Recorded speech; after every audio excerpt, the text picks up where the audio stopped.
Hello, friends, and welcome back to Stories About Entitled People. Nice. That store manager was amazing. So unfortunate they had to follow the rules, but amazing they did something nice for you, OP. But before we begin, best way to support our channel is to leave comments, like, and subscribe with the turned-on bell so you don't miss the new video every single day. Here we go. Got kicked out of Walmart for defending a cashier. The year was 2014 in Calgary, Alberta at the beginning of November. The first major snowstorm had blown in and deposited a good amount of snow. Our company truck had blown a tire, and for insurance purposes, the bunch of rednecks in the truck, myself included, were not allowed to change it. So we took it to our wonderful Wally World to get the tire changed. We waited patiently in the waiting area so we could go to work. During this time, an irate customer who shall henceforth be known as IC was tearing into the poor associate, known as PA, working behind the counter. Side note, I'd done this exact job when I was in university, so this didn't help. The conversation goes as follows. IC, what do you mean you don't have my tires? PA, I'm sorry, sir, we don't have any more in stock. The bays are filled and our stock is gone. IC, this is bullcrap. I wanted those tires. How could you sell all of them? PA, I'm sorry, sir, but we can't sell you something we don't have. We'll be restocked in a couple of days. IC goes on an unholy rant on this poor associate for a good 5 minutes. During this time, I'm just seething for how rude this guy's being and hoping he'll calm down.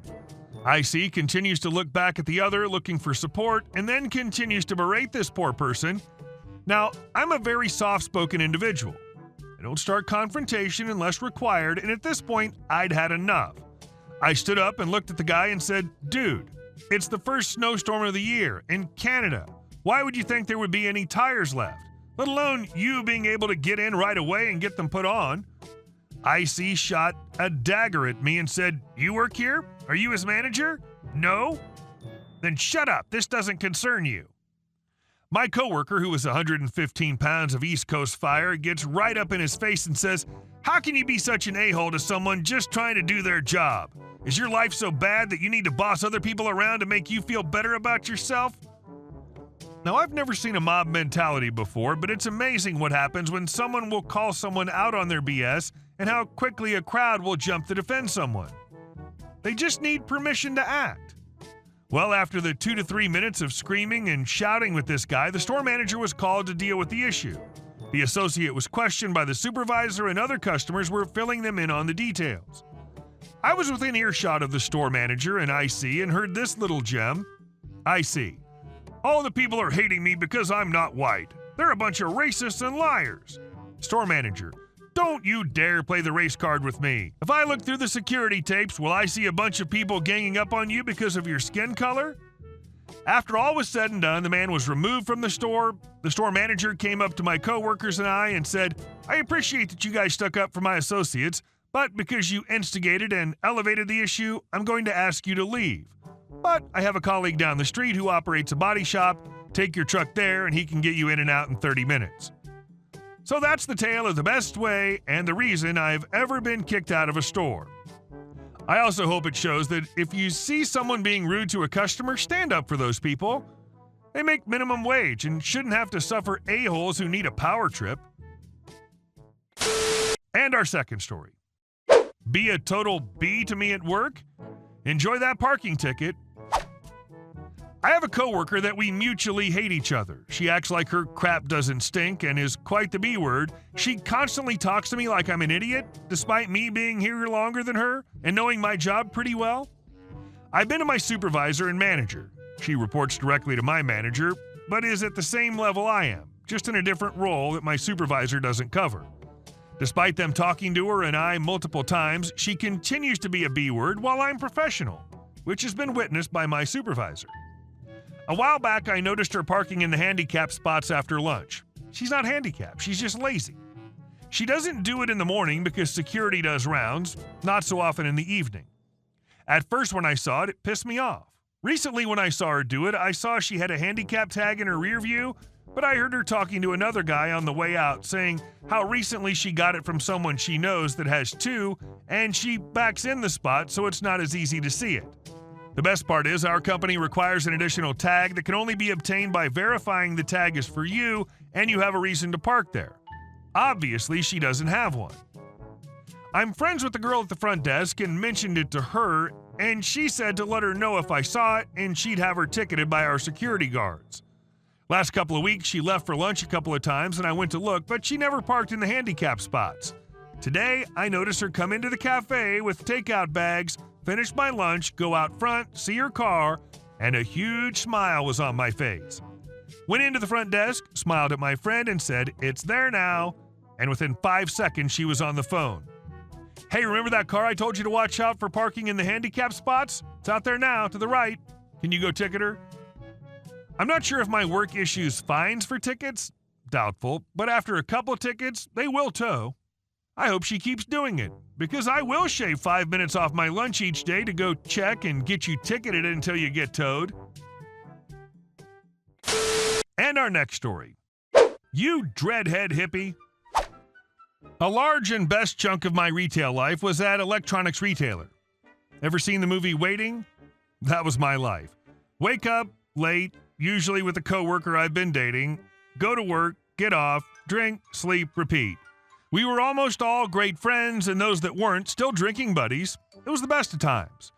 Basic background aside, I'm a senior TV salesperson, i.e. manager in training. It's a slow morning, but a coworker sold an open box TV, either a floor display or a return.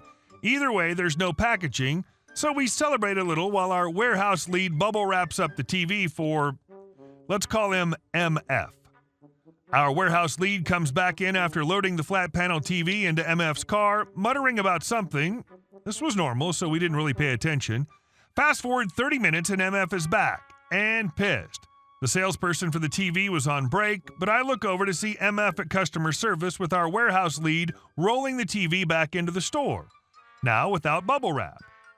Being me and wanting to advance myself, I roll over to customer service to see what the commotion is. The TV screen is shattered. No hope of ever being repaired, and the guy's furious. My warehouse lead tells me the guy refused to strap the TV down after putting it in his back seat. MF told him it'd be fine. Now the fun begins. MF, while on the phone with our corporate, "You guys are going to make this right. You dropped it on the way out to the car, but tried to cover it up with bubble wrap." We explain we'd never do that. We'd just return his money before the unit left the store. There was nothing we could do for him since it was damaged by him after leaving the store. MF gets nowhere with corporate on this, so he threatens to call the police. We smirk, tell him we're sorry, but this wasn't our responsibility. Now, my customer service lead is a cool dude with some bad-aid long dreadlocks. "MF, listen here, you dreadhead hippie mother effer. Shut your mouth or I'll cut your face and kill you." MF starts to walk away with his cell phone again, this time to call local police on us. CS lead doesn't hesitate and picks up the counterphone and dials 911, informing dispatch of what MF just said.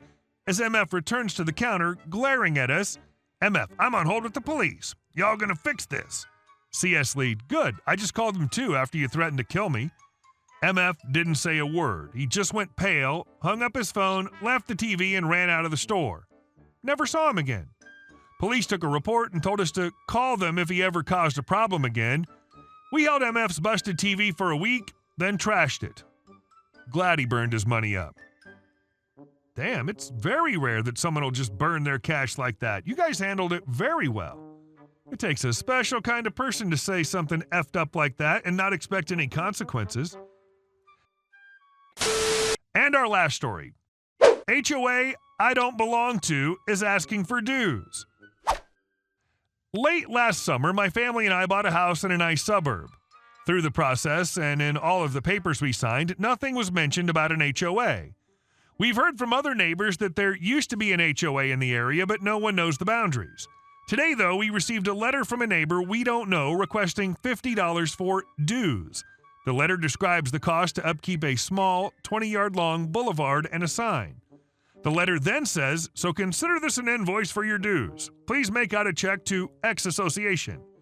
It's not written with any amount of professionalism and sounds pretty snarky, to be honest. Update. Yeah, we've combed over everything. There's no mention of an HOA in any of the paperwork. We didn't receive bylaws or restrictions, and absolutely nobody mentioned an HOA during the entire process of buying the house. We're more or less anti-HOA and probably would have reconsidered even buying it if it was unambiguously tied to one. Even more odd is that the letter's from one specific neighbor, not on any sort of letterhead, and written with the kind of professionalism I see in my crazy aunt's emails. It's basically a woman complaining about having to maintain stuff, and then at the end it literally says, "So this is a nice way of sending you a dues invoice." Talking to my next-door neighbors, they say they've gotten these before and have just paid them. I asked them if there ever have been any sort of meetings. I asked them how it's organized. I asked if they've ever elected the people or person who are or is apparently in charge, and the answer's no to everything. From what I can tell, it looks like a few neighbors just started calling themselves an HOA and randomly insisting people give them money to maintain 500 square feet of landscape and change the light bulbs on a sign. I certainly don't mind helping maintain common areas, but if there's going to be some sort of organization to it, seems like it should actually be organized rather than a snarky letter that goes out every few years saying, "I feel like I should be collecting some dues now." And if there were an HOA with rules and regulations, I'd expect it to spell out some kind of schedule for dues. We need to be careful not to do anything that could be considered to be agreeing to be a part of any HOA, so we've decided we're not going to make any payments. It'd be one thing for a group of friendly neighbors to have a weekend barbecue and work party to spruce up the garden and paint the sign every so often. It's another thing to agree to pay dues to an association that you don't want to be a part of. Hey guys, thank you all for watching the video. I'll see you in the next one.